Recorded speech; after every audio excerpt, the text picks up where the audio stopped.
Bonjour et bienvenue sur ce 10e épisode tourné sur un format assez inhabituel sur cette chaîne puisqu'il s'agit d'un vlog couture. Donc cette vidéo a été tournée de manière impromptue. J'étais sur la réalisation de la veste que vous avez vue ici en vignette et je me suis dit à un moment pourquoi pas filmer cette couture au fil de l'eau et vous emmener avec moi.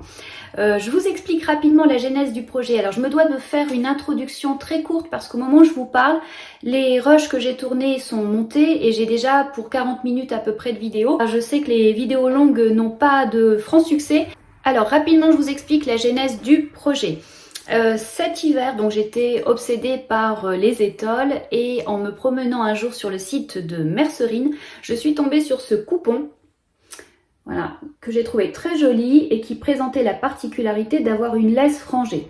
Je me suis dit que ce serait idéal pour le transformer en étole, je l'ai donc commandé, mais à réception je me suis aperçue que d'une part il était stretch et d'autre part il n'avait pas la fluidité nécessaire pour en faire une étole. J'ai donc abandonné mon projet et je me suis dit que voilà, je lui trouverais bien un autre usage. J'ai pensé dans un premier temps à le transformer en cape, mais je ne trouvais pas de modèle qui me convenait.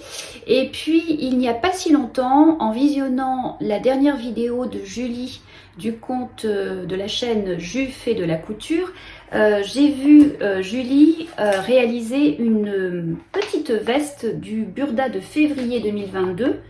Alors attends, je vous montre la photo de la veste en question. Alors personnellement, je n'avais pas été particulièrement séduite par le modèle en visionnant la photo, enfin en visualisant la photo. Et voici le schéma technique. Et puis en y réfléchissant, je me suis dit que cette veste, donc la veste 106 de ce Burda, je vous montre la couverture, je vous l'ai déjà montré, voilà, pouvait tout à fait convenir. Donc je vous laisse avec les images de ces multiples sessions de couture et je vous laisse me donner votre avis en commentaire à la fin de cette vidéo. Donc voici la pièce dos de ma veste. Je l'ai coupée avant de me décider à filmer. Alors cette partie du patron, cette pièce patron se coupe en principe au pli. J'ai décidé de travailler sur mon tissu à plat. J'ai positionné donc ma pièce patron, enfin avant de positionner ma pièce patron, j'ai déterminé le milieu dos.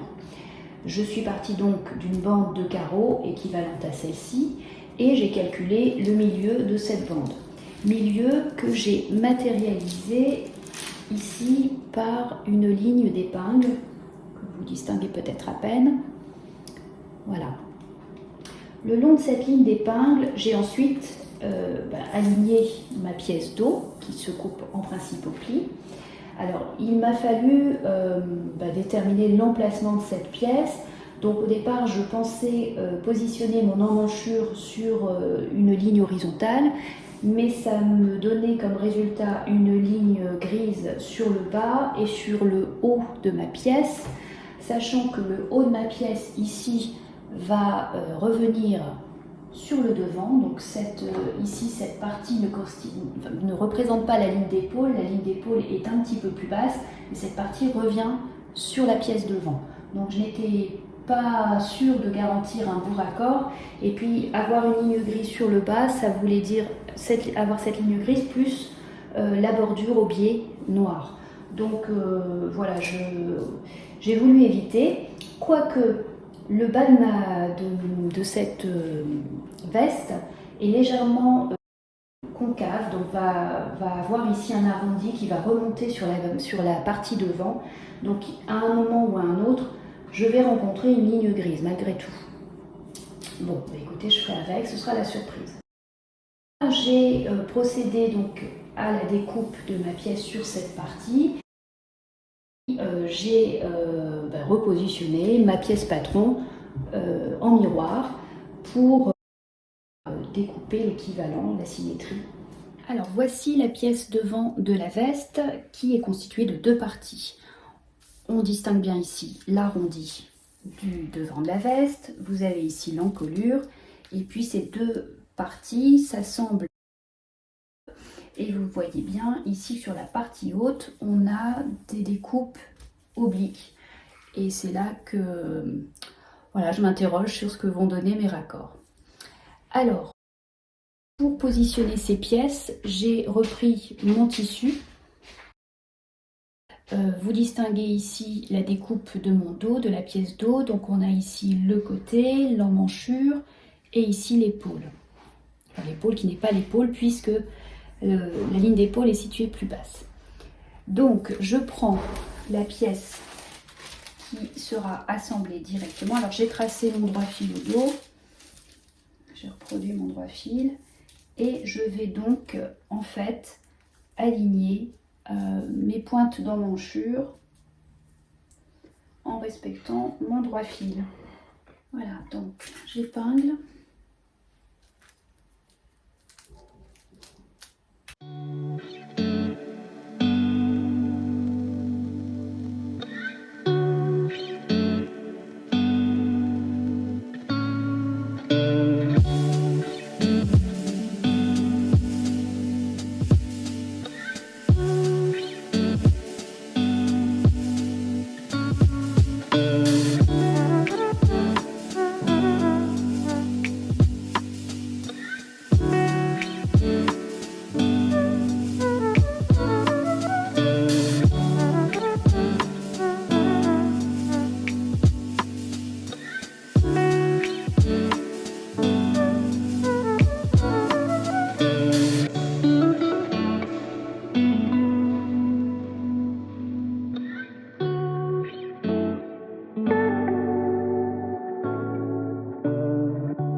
Attention roulement de tambour.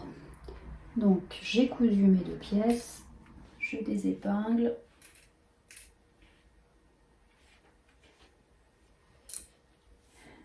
Voyons voir. Bon écoutez, je trouve ça plutôt satisfaisant. Je vous montre peut-être ça. Hop. Dans le bon sens. Voilà. Alors, il me faut maintenant couper l'autre demi-devant. J'ai pris le parti d'assurer le raccord des lignes horizontales de mon tissu. Et donc, je suis partie en fait de ma pièce dos pour positionner le demi-devant externe, puis le demi-devant interne. Le souci maintenant, c'est qu'il ne peut y avoir de raccord de carreau avec mon autre demi-devant. Si je positionne mon autre demi-devant de cette manière, de sorte qu'il y ait effectivement un raccord de carreau, le souci c'est qu'il n'y aura pas de symétrie de motifs sur mes deux pièces et que visuellement ça va être très vilain.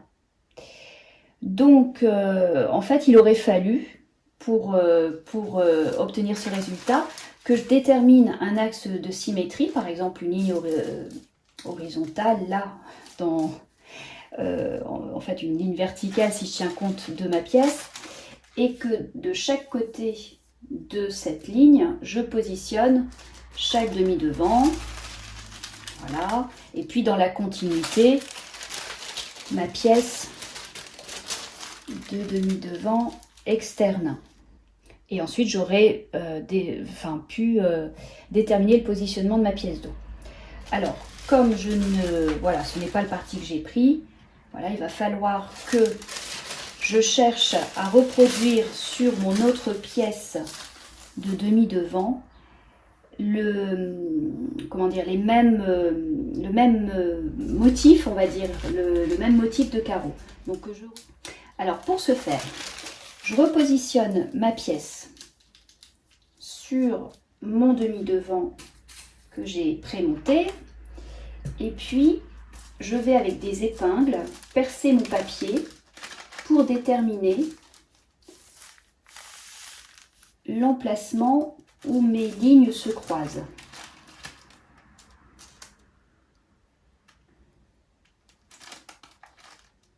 Donc ici.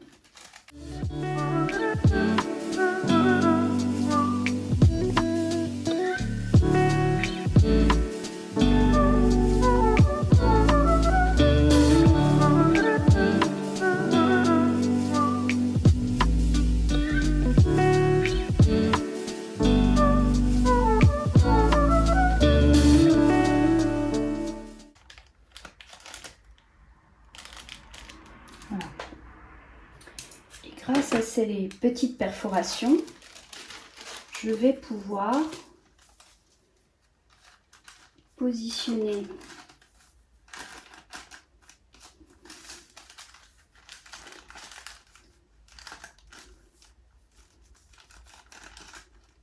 ma pièce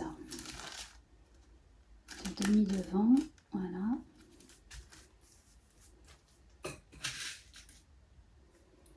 J'ai posé juste quelques épingles pour faire quelques vérifications de principe.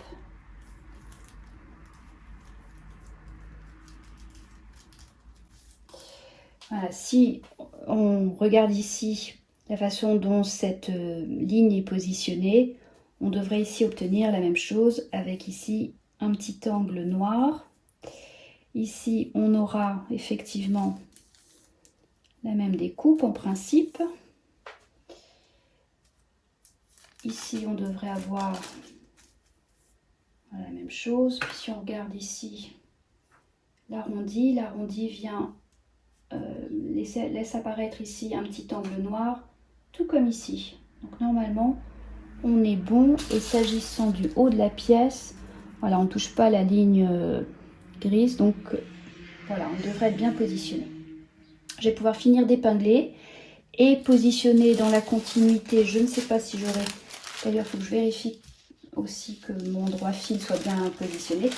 Et je ne pense pas, non, je n'aurai pas assez de place, donc il faudra que je trouve un autre endroit plus loin dans mon tissu pour reposer.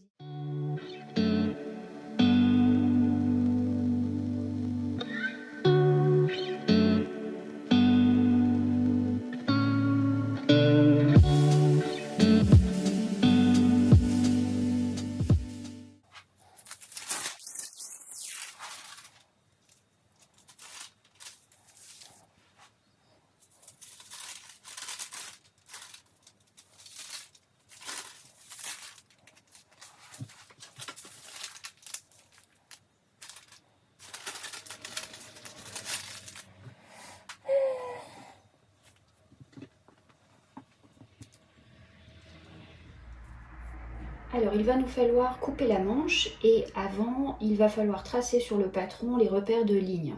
Alors, on prend le demi-devant. J'ai posé une épingle sur le repère d'emmanchure et quelques épingles pour identifier le droit fil de ma pièce demi-devant. Je prends ma pièce de patron manche. Le principe veut que l'on vienne positionner donc, le repère d'emmanchure de la manche sur le repère d'emmanchure du demi-devant et que l'on fasse, alors là ici forcément ma pièce se situe sur l'envers, donc j'ai retracé le droit fil et on vient faire pivoter la manche de manière à ce que le droit fil dessiné, tracé sur la pièce de patron soit parallèle au droit fil de la pièce demi-devant. Voilà. Et ensuite, avec une règle et un crayon,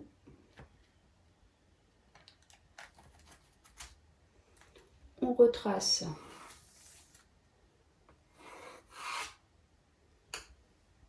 jusqu'au bout.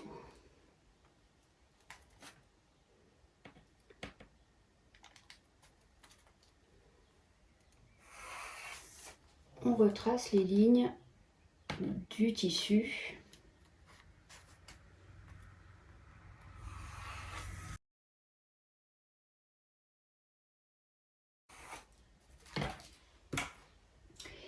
Et si la méthode fonctionne, on devrait avoir une manche dont les lignes horizontales seront alignées avec les lignes horizontales de la pièce devant. À voir.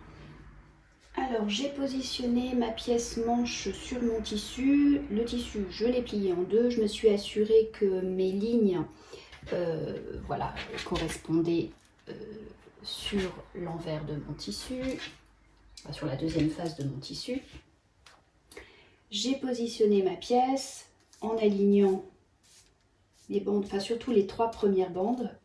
Ici je suis un peu décalée et je m'inquiète parce qu'il y a une pince sur la manche. Donc ça va forcément faire bouger mes lignes.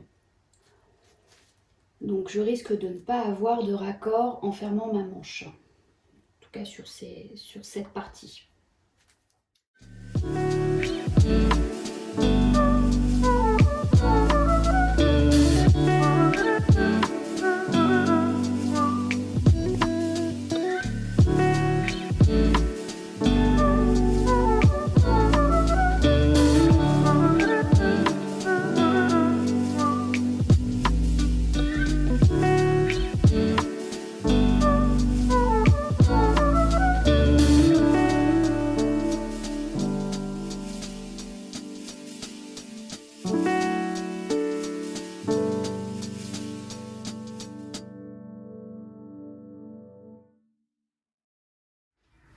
Alors il me faut thermocoller les 2 parties internes de ma parmenture. Donc j'ai coupé le thermocollant et voilà la doublure polyester que j'ai choisie pour l'intérieur de la veste.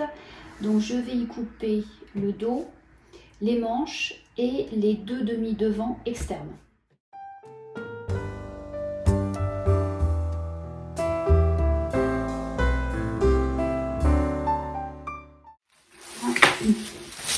Et puis après réflexion, je constate qu'il me reste un peu de cordelette. Je vais donc pouvoir fabriquer un passepoil que je viendrai insérer juste ici, entre ma pièce dos et mes demi-devants.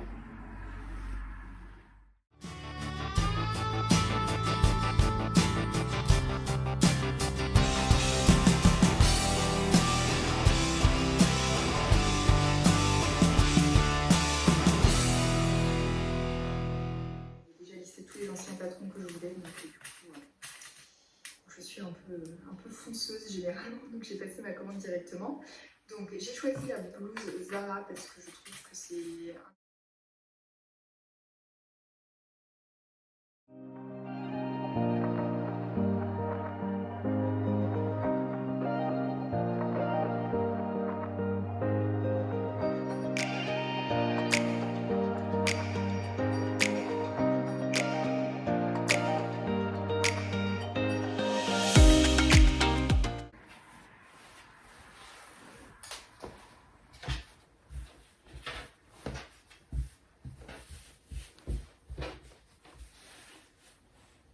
On est plutôt pas mal.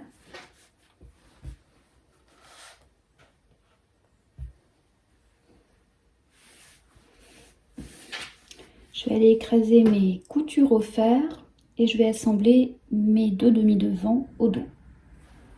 Alors, au passage, je n'ai pas besoin de surjeter mes coutures puisqu'on est sur un tissu qui ne s'effiloche pas, tissu extensible.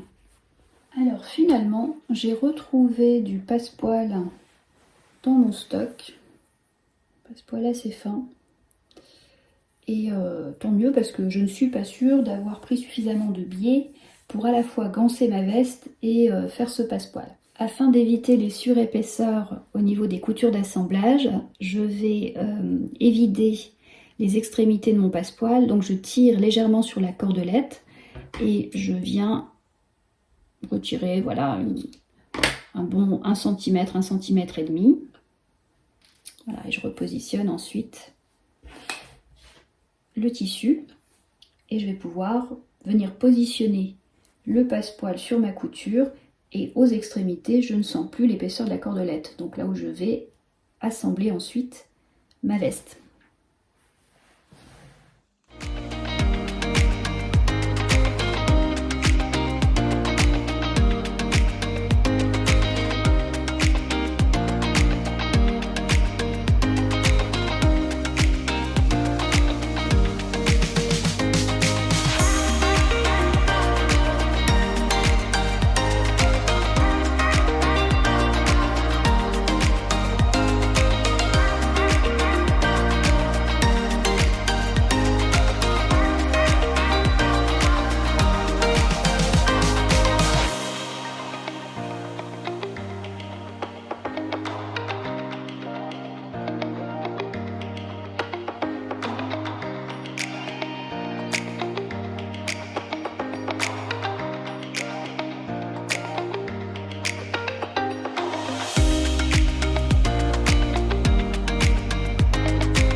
Alors, je m'attaque à la pince de manche et comme l'envers de mon tissu ne marque pas le stylo friction, je vais devoir marquer les marques de ma pince avec une craie.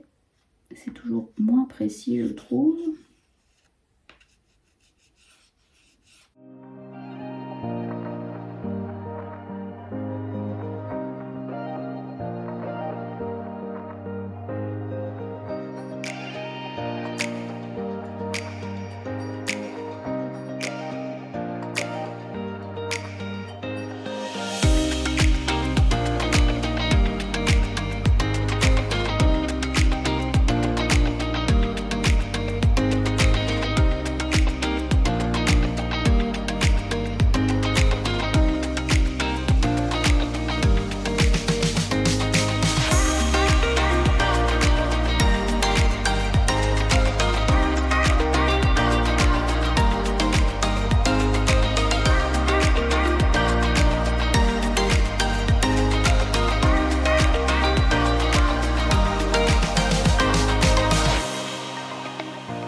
Alors voilà, ma veste est sur l'envers, j'ai écrasé mes coutures au fer et je vais pouvoir assembler mes manches.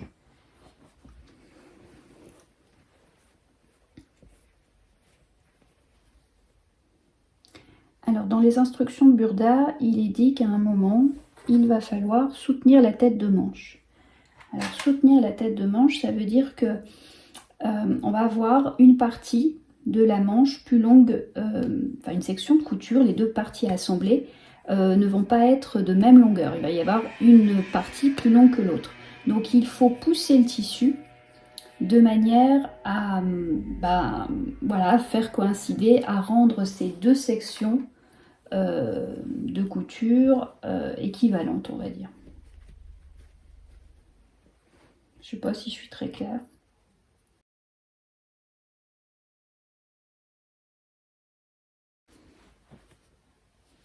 Voilà, on voit bien qu'ici, on a une partie, la manche est plus longue que l'emmanchure.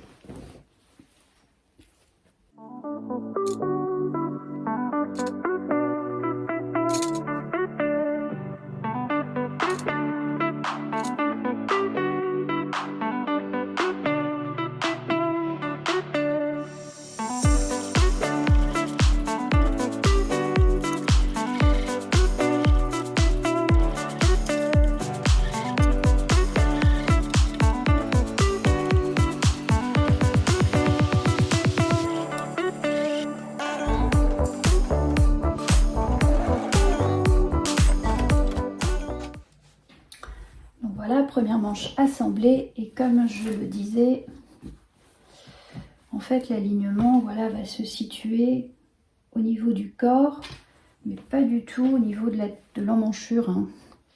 Là, voilà, on n'est pas du tout raccord.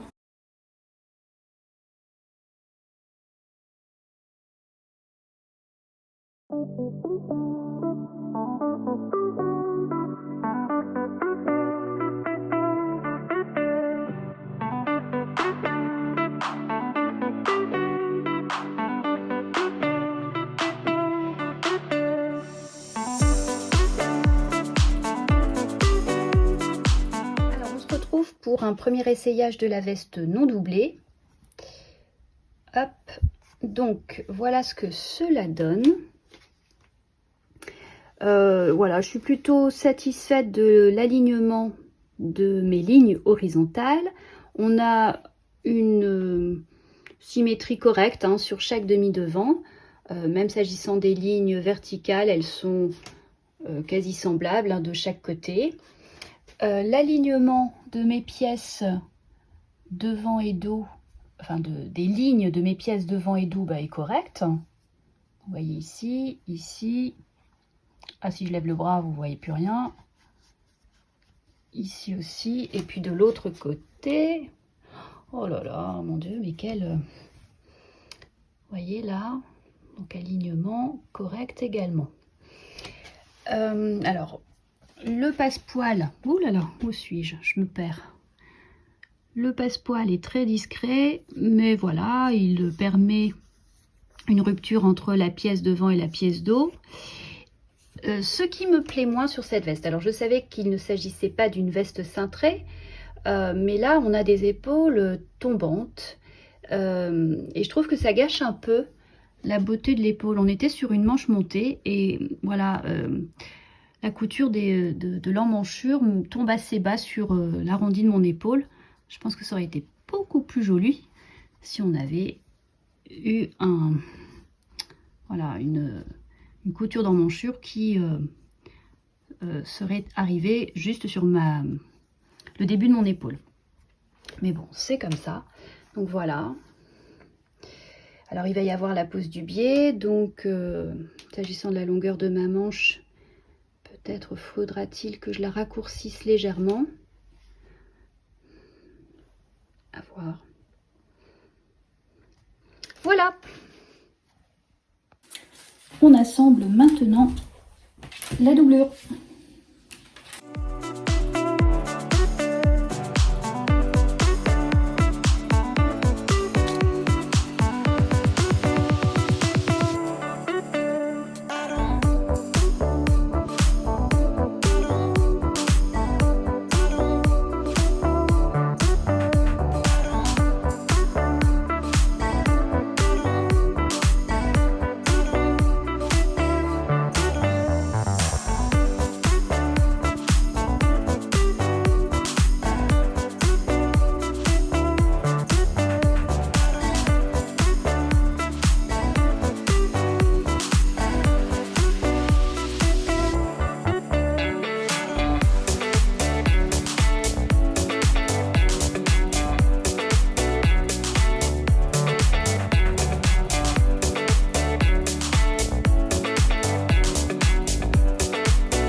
J'ai ma veste.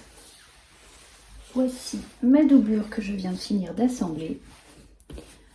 Alors j'ai surjeté certaines coutures, sauf ici les parties en tissu extensible qui ne s'effilochaient pas.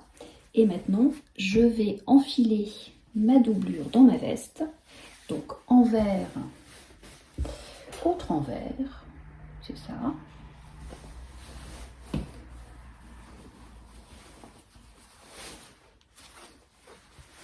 Puis je vais épingler tout ça et je vais ensuite assembler mes vestes ensemble de manière à ce qu'elles ne bougent plus.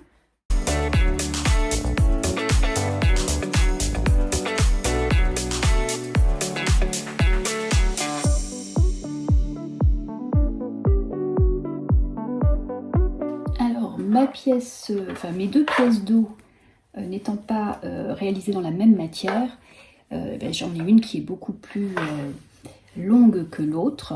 Le tissu est extensible, donc il a fallu que je j'use de l'épingle et que j'en abuse même pour voilà, éviter que ça ne gondole.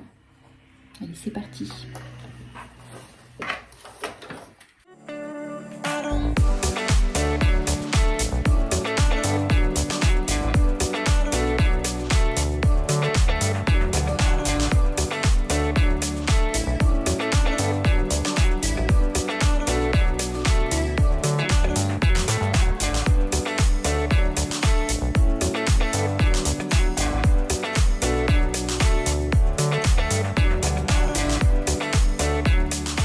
Alors, j'ai assemblé mes deux vestes. Maintenant, va commencer la partie la plus rigolote. Je vais ganser. Donc, j'ai trouvé un biais dans ma mercerie. Donc, c'est un biais de coton bio. Donc, il est tout doux, tout souple.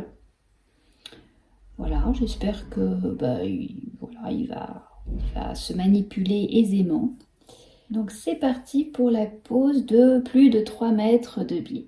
Donc je vais commencer la pose du biais par le bas de la veste plutôt que derrière la nuque, parce que je me dis que si je m'attache les cheveux, j'ai pas envie que le raccord se voit, donc il se verra peut-être moins sur le bas du vêtement. Et pour le raccord, j'utilise un tuto qui se trouve sur la chaîne d'Elsa Couture. Voilà, c'est le tuto que j'utilise toujours et qui permet d'avoir un raccord propre et discret. Alors je n'épingle pas le biais, je vais l'accompagner et je laisse 10 bons centimètres pour le raccord. Et je vais piquer dans la pliure du biais.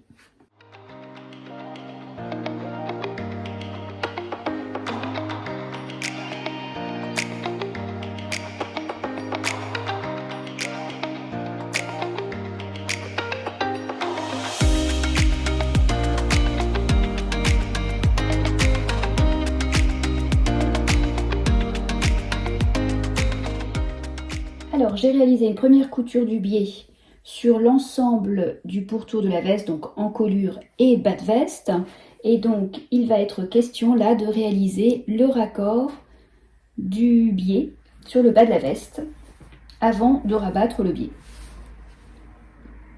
Donc, Elsa nous dit qu'il faut dans un premier temps marquer l'endroit où nos deux biais vont se rejoindre.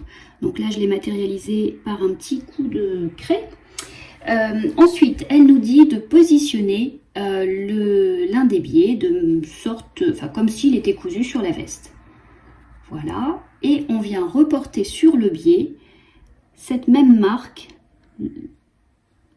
celle que l'on a posée sur la veste. Et on vient reporter ce repère sur la totalité de la largeur du biais.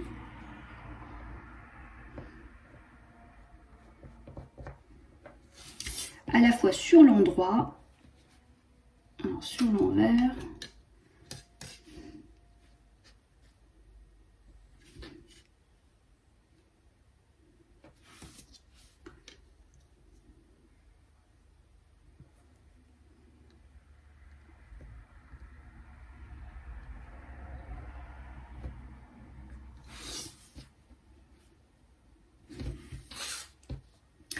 et on fait la même chose avec l'autre partie du biais.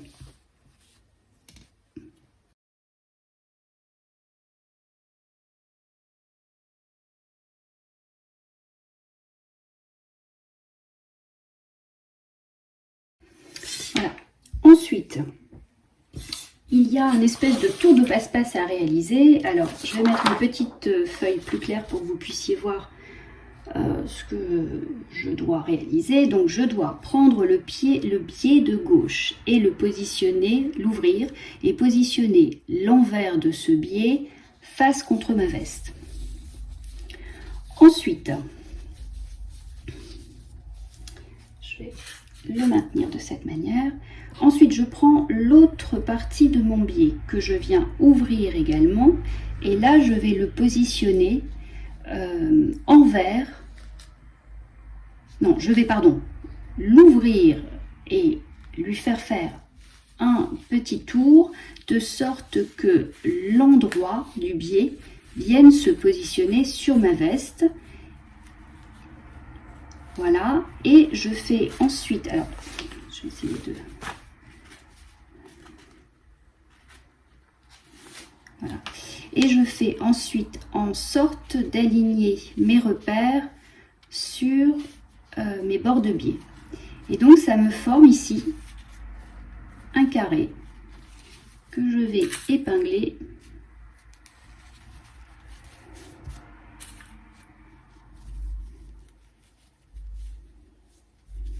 Voilà. Et ensuite, il va me falloir coudre l'une des diagonales de ce carré. Alors pour savoir de quelle diagonale il s'agit, moi j'ai toujours une petite astuce. Je tiens compte des extrémités de mes biais. Donc ici, les voici. Alors là, il est très long, mais voici les extrémités de mes biais. Et il faut en fait qu'ils soient positionnés du même côté de la diagonale que je vais coudre.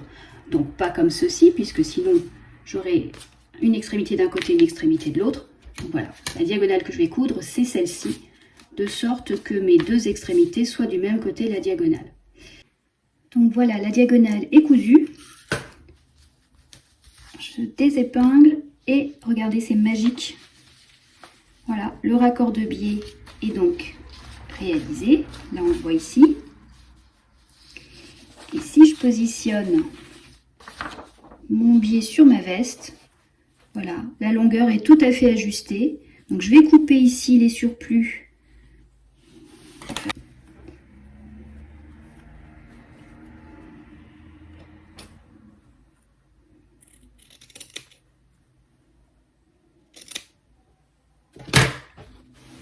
Et voilà. Donc maintenant, je vais dégarnir mes valeurs de couture. Et puis, je vais rabattre mon biais que je vais venir fixer à la main sur l'envers de ma veste.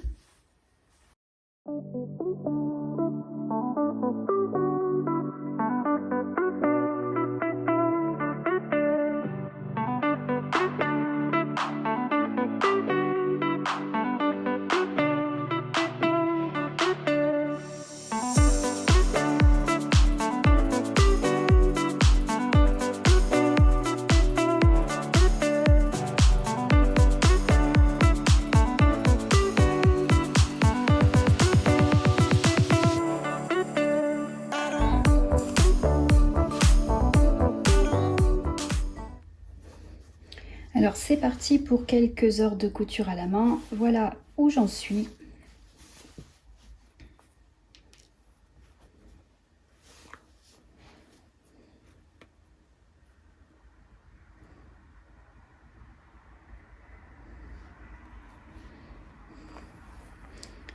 Alors moi je trouve qu'il faut beaucoup de patience pour la couture à la main.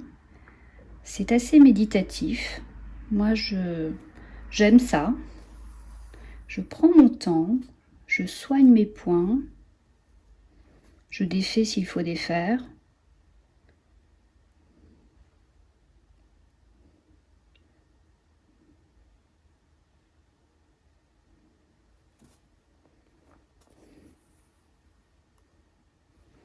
Alors je vous explique peut-être comment je procède. Moi je fais une espèce de couture échelle. Donc là par exemple mon fil sort de mon biais. Donc je vais piquer dans ma doublure juste au-dessus de ma couture d'assemblage sur 3-4 mm.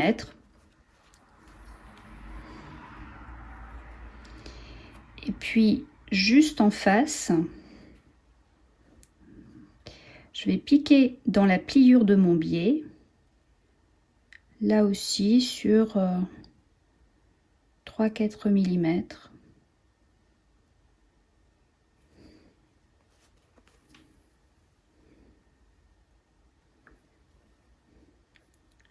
Et ainsi de suite.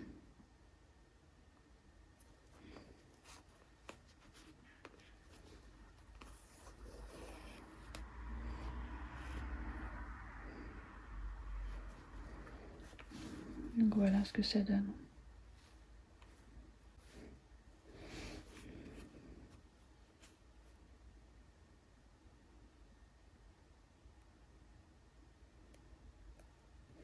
Alors piquer sur le noir, c'est un petit peu compliqué. J'espère avoir fini ma couture avant la fin de la journée.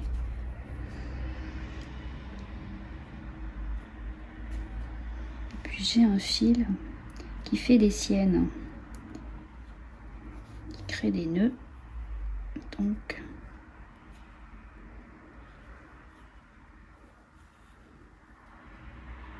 voilà, tout doucement.